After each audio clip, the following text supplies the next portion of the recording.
What can you make your family for dinner that's healthy and tastes good? You can follow the plate method. This healthy eating plan works for everybody, including people with diabetes. Indeed, making nutritious, healthy meals will be a snap. What's a healthy plate? It's a way to control your serving sizes where you don't have to count. Simply use a 7-inch plate for children and a 9-inch plate for adults.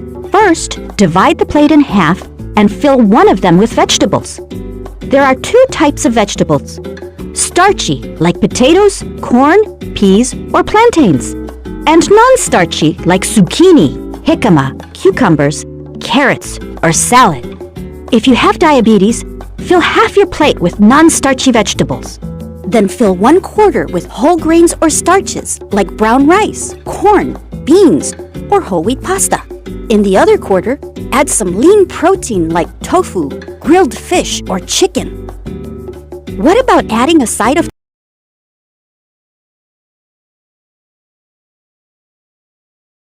tortilla or bread? That's hard to resist, I know! The trick is, serve yourself a smaller portion of the other starches on your plate instead. To complete your meal, add a drink like unsweetened coffee, tea, or a glass of milk. But remember that drinking 8 ounces of milk affects your blood sugar just as it would if you ate another tortilla or a slice of bread. Or, you can also choose water with a squeeze of lemon or lime. How you create your plate is up to you. You have many options, as long as you remember to follow these healthy guidelines. And ta-da! You're all set! You might be thinking, how can you use the plate method to make vegetable beef soup or other meals? Simply follow the same idea. Fill your pot with low-sodium broth and lots of healthy vegetables like corn, cabbage, zucchini, carrots, and onions. And some lean beef, but not too much. Just like you'd put on 1/4 of your plate for each person you're serving.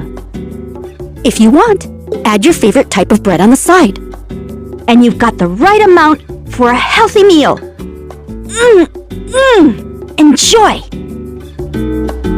A fruit and veggie diet can also help fight diabetes. A study conducted by the American Diabetes Association focused on 70,000 healthy female nurses between the ages of 38 and 63. It showed that eating fresh fruits and veggies reduced the risk of developing diabetes in the future. Drinking things like fruit juice, on the other hand, increased it. Fruits and vegetables are also good for the eyes. A study on the effects of fruits, vegetables, vitamins, and carotenoids was done to see how it affected age-related maculopathy, or ARM. This is a disease that affects the back of the retina. People who are affected lose their ability to read, see detail, and recognize color. The study found that eating fruits was linked to a lower risk of neovascular ARM. Now, if your goal is to simply lose weight, 2 of the best things for your body are fruits and veggies. Any effective weight loss diet will have them. They're low in calories and rich in nutrients, which make them some of the best fitness foods. Just keep in mind that some fruits and vegetables are considered to be better for you than others. A 2015 study found that foods rich in fiber and low on the glycemic index are better for shedding pounds. While things like apples, pears, berries, soy, and cauliflower are popular with people who want to slim down, starchy vegetables like corn, peas, and potatoes can instead make you gain weight. This is when you eat too much of it. Adding more healthy foods to your diet won't help you reach your goal unless you remove things like sugary beverages, refined carbs, and unhealthy fats.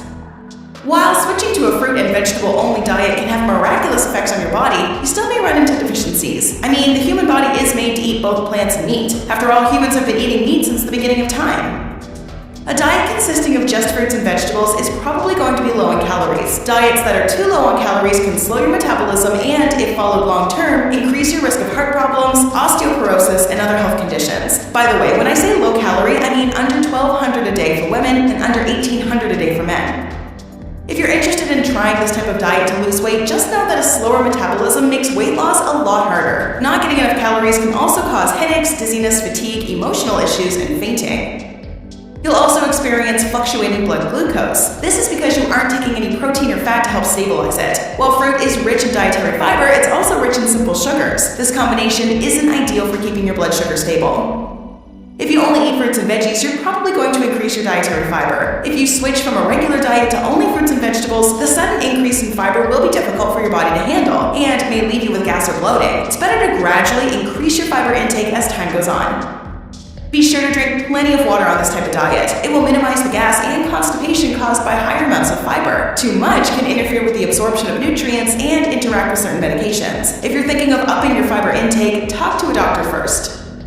Our digestive system is very different from herbivorous animals. Ours isn't large enough to hold all the microorganisms that naturally produce vitamin B12. A lack of B12 can cause issues like loss of feelings in the hands and feet, as well as dizziness and difficulty walking. Taking high doses of vitamin B12 can solve this issue, but for older people, the nerve damage could be irreversible.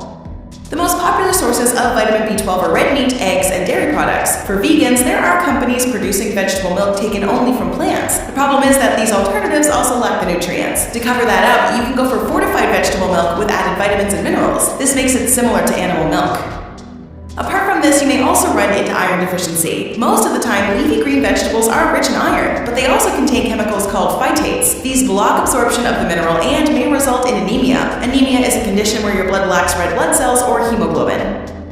Red blood cells are responsible for carrying oxygen and other nutrients to various parts of your body. Not having enough may result in conditions similar to hypoxia, a lack of oxygen. You may feel dizzy and weak, and in extreme cases, you can even faint. Your organs may stop performing, and you can even experience brain damage due to a lack of oxygen. People traditionally have avoided these issues by eating more meat.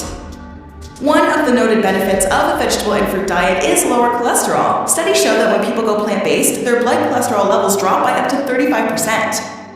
In many cases, the drop-off is equal to that seen with drug treatment, which is big for people looking to lower their cholesterol and not have to take any meds. The fiber from plants is what contributes to this cholesterol drop. On top of that, you're not having as much sugar or fat.